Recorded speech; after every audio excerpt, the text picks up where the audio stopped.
Hello friends, good morning. നമ്മുടെ Kerala T V സീരിയലിലേക്ക് എല്ലാവർക്കും സ്വാഗതം.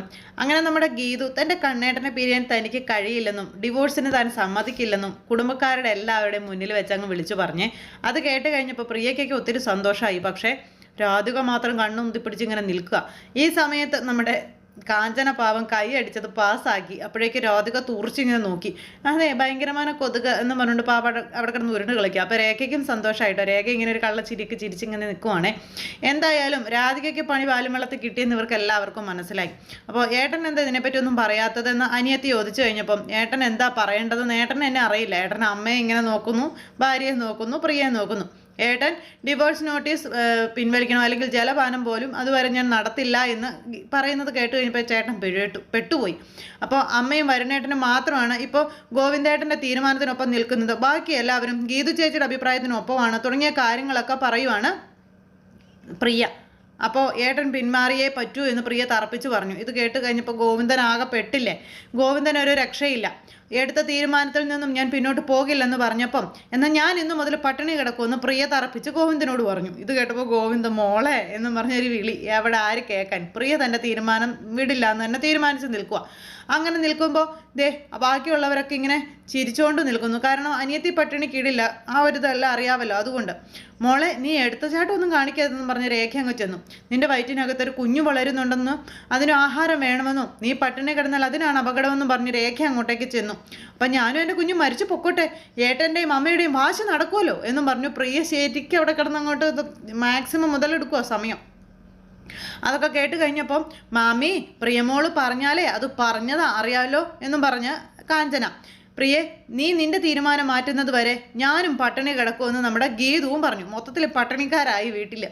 അപ്പം നീ ആരെ കാണിക്കാനാടി ഇങ്ങനെ കിടന്ന് കാണിച്ചു കൂട്ടുന്നതെന്ന് ഗോവിന്ദ് ഗീതുവിനോട് ചോദിക്കുക. അപ്പോൾ ഇവിടെയുള്ളവരെ ഓരോരുത്തരായിട്ട് എനിക്കും അമ്മയ്ക്കും എതിരെ തിരിക്കുന്നത് നീയാണെന്നും പറഞ്ഞുകൊണ്ട് ഗോവിന്ദ് ഇങ്ങനെ പറഞ്ഞേ. അപ്പോൾ അത് കേട്ടപ്പോൾ ഗീതു ഇങ്ങനെ ആകെ വല്ലാതായി നിൽക്കുക. അപ്പോഴേക്കും രാധികയ്ക്ക് സന്തോഷമായി. അപ്പോഴും ഗോവിന്ദ് രാധികയ്ക്കൊപ്പം ആണല്ലോ ആ ഒരു സന്തോഷം. അങ്ങനെ സന്തോഷമായിട്ട് നിൽക്കുന്ന സമയം ഇതുമായി ബന്ധപ്പെട്ട് ഇവളുടെ കുഞ്ഞിനോ എന്തെങ്കിലും സംഭവിച്ചാൽ പിന്നെ നീ മാത്രമല്ല നിന്റെ കുടുംബത്തിലുള്ള ഒറ്റ ഒരെണ്ണം പോലും ബാക്കി ഉണ്ടാകില്ല എന്ന് പറഞ്ഞ് ഗോവിന്ദ് ഗീതുവിനോട് പറയുന്നു. അങ്ങനെ പറഞ്ഞു കഴിഞ്ഞപ്പോൾ ഒരു കാര്യം ഞാൻ പറഞ്ഞേക്കാം. ഇങ്ങനെയൊക്കെ കാണിച്ചു കൂട്ടുന്നതിന് ഞാൻ അല്ലെങ്കിൽ എൻ്റെ വീട്ടുകാർ എന്ത് ചെയ്തു എന്ന് ഗീതു ചോദിച്ചു. അപ്പോഴേക്കും ഗോവിന്ദ് ഭയങ്കരമായിട്ട് ഇങ്ങനെ ദേഷ്യപ്പെട്ടു. അപ്പോഴേക്കും നമ്മുടെ ഗോവിന്ദനോട് ഗീതുവിൻ്റെ സപ്പോർട്ട് ചെയ്തുകൊണ്ട് രേഖ ചെന്നപ്പോൾ രേഖയോട് ഒച്ച എടുത്തുകൊണ്ട് വരുൺ ചെല്ലുക. കൂടുതൽ ആൾ കളിച്ചാൽ ഞാൻ നിനക്കെതിരെ ഒരു നോട്ടീസ് അയക്കുമെന്നും പറഞ്ഞു. ഒരാൾ അയച്ച നോട്ടീസിൻ്റെ അവസ്ഥ ഇപ്പം ചിതറി കിടക്കുന്നത് കണ്ടില്ലേ എന്നും വെറുതെ ഭീഷണിപ്പെടുത്തിയിട്ടൊന്നും കാര്യമില്ലെന്ന് ഗീതു വരുണിനോട് പറഞ്ഞു. അരക്കൽ തറവാട്ടിലേക്ക് നാടറിഞ്ഞ് എല്ലാവിധ ചടങ്ങുകളും നടത്തി ഐശ്വര്യമായിട്ട് വലതുകാല് വെച്ച് കയറി വന്നവരാ ഞാനും രേഖേച്ചിയും ഒക്കെ. അതുകൊണ്ട് നിങ്ങൾക്ക് തോന്നുന്നത് പോലെ തോന്നിയ തീരുമാനം എടുക്കുന്നതൊന്നും പറ്റുന്ന കാര്യമല്ല. പിന്നെ നേരായ മാർഗത്തിലൂടെ അല്ലാതെ വളഞ്ഞ വഴിയിലൂടെ കയറി വന്ന ചിലരൊക്കെ ഈ അരക്കൽ തറവാട്ടിലുണ്ടല്ലോ എന്ന് പറഞ്ഞു ഗീതു. അത് കേട്ട് കഴിഞ്ഞപ്പോഴേക്കും കണ്ടോ എന്ന് അച്ഛൻ അമ്മയെ കാണിച്ചു കൊടുക്കണം. അതായത് ഭദ്രനും വിലാസിനിയും.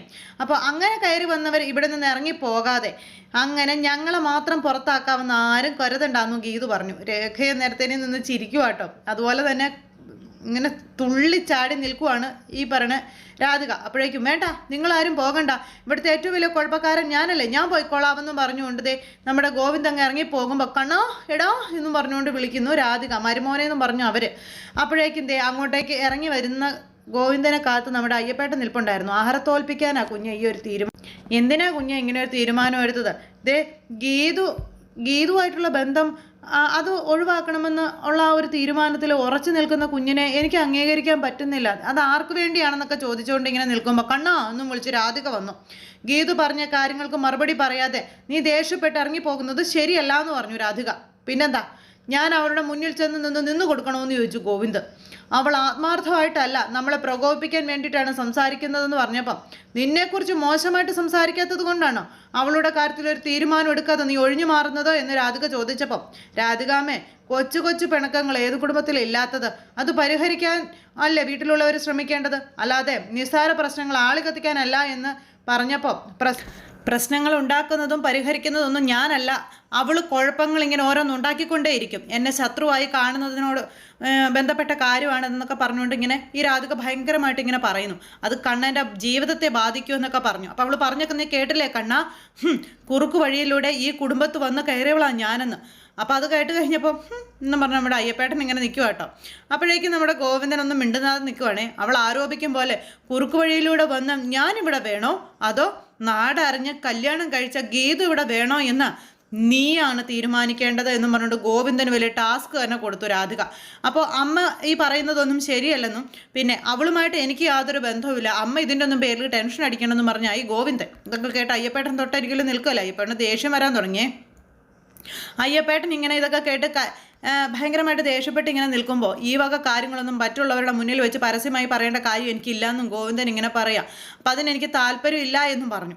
അങ്ങനെയാണെങ്കിൽ ഇതിനൊരു വ്യക്തത വന്നേ പറ്റൂ എന്നൊക്കെ പറഞ്ഞു.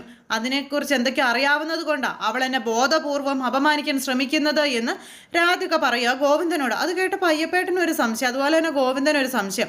അത് അവൾ അറിഞ്ഞത് അകത്തു നിന്നാണോ അതോ പുറത്തു നിന്നാണോ എന്നുള്ളൊരു സംശയം മാത്രമേ എനിക്കുള്ളൂ എന്ന് അയ്യപ്പേട്ടനെ നോക്കി പറയുമ്പോൾ എന്നെ സംശയിക്കൊന്നും വേണ്ട, ദേ എനിക്ക് എൻ്റെ ആവശ്യമില്ലെന്ന് രാധികയോട് പറഞ്ഞു അയ്യപ്പേട്ടൻ. പറയാനാണെങ്കിൽ എനിക്കറിയാവുന്നിടത്തോളം കാര്യങ്ങൾ ഗോവിന്ദൻ കുഞ്ഞിന് പോലും അറിയില്ല എന്ന് നമ്മുടെ അയ്യപ്പേട്ടൻ അങ്ങ് പറയുക. ഈ കുടുംബത്തിൻ്റെ കെട്ടുറപ്പ് തകർക്കുന്ന ഒരു കാര്യവും ഞാൻ മറ്റാരോടും പറയില്ലെന്നും അയ്യപ്പേട്ടൻ അങ്ങ് പറഞ്ഞു.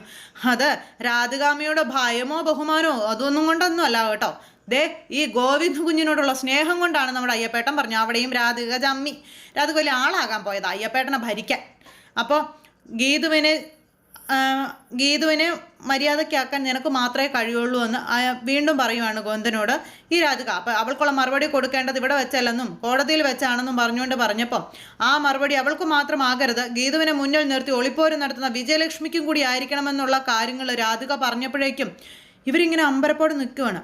ദേ ഇതിനിടയിൽ അവരുടെ വിഷയം എടുത്തിടണ്ട എന്ന് ഗോവിന്ദൻ പറഞ്ഞപ്പം ഇതാ നിന്റെ കുഴപ്പം, ശരിയായി പ്രതികരിക്കേണ്ട പലയിടത്തു നിന്നും നീ ഒളിച്ചോടുകയാണെന്നും പറഞ്ഞുകൊണ്ട് രാധിക അന്നേരം ഗോവിന്ദനോട് ഇപ്പം തന്നെ ദേ ഗീതുവിനോടുള്ള ദേഷ്യം കൊണ്ട് നീ പോകുന്നതൊന്നുമല്ല, അവളുടെ വായടപ്പിക്കാൻ ഒരു മറുപടി ഇല്ലാത്തത് കൊണ്ട് നീ രക്ഷപ്പെടുന്നതാണെന്നും പറഞ്ഞുകൊണ്ട് ദേ രാധിക ഇങ്ങനെ പറഞ്ഞപ്പോൾ അമ്മയ്ക്ക് അതിനെ എങ്ങനെ വേണമെങ്കിലും കാണാം, എനിക്കതിന് മറുപടി തരാനില്ലെന്നും പറഞ്ഞുകൊണ്ട് ഗോവിന്ദൻ പോകുന്നു.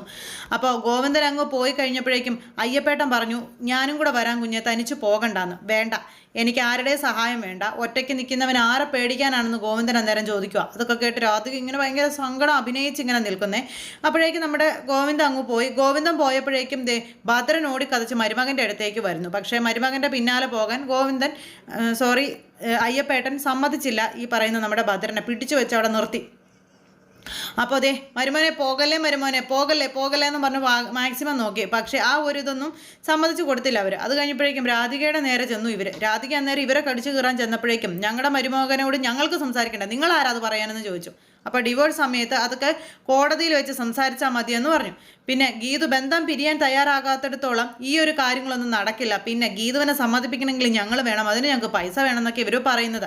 അപ്പം അങ്ങനെ ഇതൊക്കെ കേട്ടപ്പം എന്താ ഈ സംഭവിക്കുന്നത്, നിങ്ങൾക്കൊക്കെ നാണമില്ലെന്ന് ചോദിച്ചു അയ്യപ്പേട്ടൻ ഇങ്ങനെ അവിടെ നിന്ന് ചോദിച്ചു. അയ്യപ്പൻ നിങ്ങൾ ഇടപെടേണ്ടെന്ന് നേരത്തേക്കും അടുത്തയാൾ ഡിവോഴ്സിന് തയ്യാറാണെന്ന് അവൾ ഒപ്പുവെച്ച് തരും, ഞങ്ങൾ പറയുന്ന കാശ് തന്നാൽ മതിയെന്നൊക്കെ പറയാം വിലാസിനി.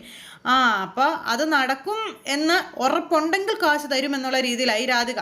അപ്പോൾ ഇവർ തമ്മിൽ സംസാരിച്ചുകൊണ്ടിരിക്കുന്ന സമയത്ത് താനൊക്കെ നന്നാവില്ലടോ എന്നും പറഞ്ഞുകൊണ്ട് അവിടെ നിന്ന് അയ്യപ്പേട്ടൻ അങ്ങോട്ടേക്ക് പോവാം. കണ്ണൻ്റെ ഭാവി ജീവിതത്തിൻ്റെ കാര്യമാണെന്നും അതിൽ അയ്യപ്പൻ അഭിപ്രായം പറയണ്ടെന്നും ഈ പറയുന്ന രാധിക പറഞ്ഞപ്പോൾ എന്നും പറഞ്ഞുകൊണ്ട് നമ്മുടെ അയ്യപ്പേട്ടൻ ഇങ്ങനെ നിൽക്കുന്നു. ഗോവിന്ദന് ബാധ്യതയായ അവൻ്റെ സ്വസ്ഥത നശിപ്പിക്കുന്ന, അവനിനി ഒരിക്കലും ഇഷ്ടപ്പെടാൻ കഴിയാത്ത ഗീതുവിനെ അവൻ്റെ ജീവിതത്തിൽ നിന്നും ഒഴിവാക്കിയേ പറ്റൂ എന്നിങ്ങനെ പറഞ്ഞപ്പം രാധികാമ്മ ഇങ്ങനെ ഒരു തീരുമാനം എടുക്കുന്നത് അതുണ്ടല്ലോ അത് വളരെ തെറ്റാണ്. കാരണം അവൻ ഇങ്ങനെ ഒരു തീരുമാനം എടുക്കുന്നത് നിങ്ങൾക്ക് വേണ്ടിയാണെന്നുള്ള കാര്യങ്ങൾ പറയുവാണ് അയ്യപ്പേട്ടൻ. അത് കേട്ടപ്പോൾ രാധിക അന്താളിച്ചു. വന്നിട്ട് അയ്യപ്പന് ഗീതുവും ഗോവിന്ദും തമ്മിലുള്ള ഒരു ബന്ധം എത്രത്തോളം ആഴത്തിലുള്ളതാണെന്ന് അറിയാമല്ലോ. ഗോവിന്ദ് എത്രമാത്രം ഗീതുവിനെ സ്നേഹിക്കുന്നുണ്ടെന്നുള്ള കാര്യം ഈ രാധികയോട് ഈ അയ്യപ്പേട്ടൻ പറയുക. ഇത് കേട്ടപ്പോൾ രാധിക ഞെട്ടി. അപ്പോൾ അതും പറഞ്ഞ് നമ്മുടെ അയ്യപ്പൻ അങ്ങ് പോയി കഴിയുമ്പോൾ നമ്മുടെ ഈ ഒത്തുതീർപ്പ് ധാരണയൊക്കെ എങ്ങനെ സംസാരിക്കുമെന്ന് വിലാസിനി ചോദിക്കുവാണ് ഈ രാധികയോട്. അപ്പോഴേക്കും നമുക്ക് കുറച്ച് കഴിഞ്ഞിട്ട് സംസാരിക്കാവുന്ന രാധിക എന്നും പറഞ്ഞ് ആ ഒരു ഇതും പറഞ്ഞ് രാധിക അങ്ങ് പോയി. രാധിക എന്നിട്ട് ഈ അയ്യപ്പേട്ടൻ പറഞ്ഞ കാര്യങ്ങളെപ്പറ്റി ആലോചിക്കുക. ഇതെല്ലാം കഴിഞ്ഞതിന് ശേഷം പിന്നീട് കാണിക്കുന്നത് ഗീതുവും അതുപോലെ തന്നെ പ്രിയയും കൂടി അവിടെ നിന്ന് സംസാരിക്കുക. അപ്പോൾ ഇങ്ങനെ ഒരു എടുത്തുചാട്ടം നടത്തുന്നതിന് മുൻപ് നീ നിൻ്റെ കുഞ്ഞിനെക്കുറിച്ച് ചിന്തിക്കണ്ടേ എന്ന് ഗീതു പ്രിയയോട് ചോദിച്ചു. അപ്പോൾ അതൊന്നും അല്ലേ ഗീതു ചേച്ചി, നമ്മളിങ്ങനെ ഒരു തീരുമാനം എടുത്താൽ മാത്രമേ നമ്മൾ ആഗ്രഹിച്ച കാര്യം നടക്കുള്ളൂ എന്ന് പറഞ്ഞു. അപ്പോൾ ഗീതു ആണെങ്കിലും നിൻ്റെ പിടിവാശികളൊന്നും നടക്കില്ല മോളെ എന്നും പറഞ്ഞ് മാക്സിമം പറഞ്ഞു. പക്ഷേ അതൊക്കെ നടത്തുമെന്നും പറഞ്ഞുകൊണ്ട് പ്രിയ. അപ്പോൾ ഇവർ തമ്മിലുള്ള സംസാരവും ഈ പറയുന്ന രാധിക കേട്ടു. പ്രിയ അങ്ങ് പോയപ്പോൾ ഗീതുവിൻ്റെ അടുത്തേക്ക് രാധിക ചെല്ലുക. എൻ്റെ കൈകൊണ്ട് കണ്ണനെ അപായപ്പെടുത്തും എന്നുള്ളതല്ലേ നീ എനിക്കെതിരെ നടത്തുന്ന ആരോപണം എന്ന് ചോദിക്കുകയാണ്. അത് അങ്ങനെയല്ല എന്ന് നീ അടക്കമുള്ളവരെ ബോധ്യപ്പെടുത്താൻ കണ്ണൻ്റെ സെക്യൂരിറ്റിക്കായിട്ടൊരാളെ നിയമിക്കാൻ ഞാൻ തീരുമാനിച്ചു എന്ന് പറഞ്ഞപ്പോൾ ഗീതു ഒന്ന് ചിരിച്ചു. ആരാണാവോ ആ സെക്യൂരിറ്റിക്കാരൻ? അപ്പോൾ അജാസ് ആണെന്ന് പറഞ്ഞു. അത് കേട്ടപ്പോൾ ഗീതു വീണ്ടും ചിരിക്കുന്നു എന്നും പറഞ്ഞു.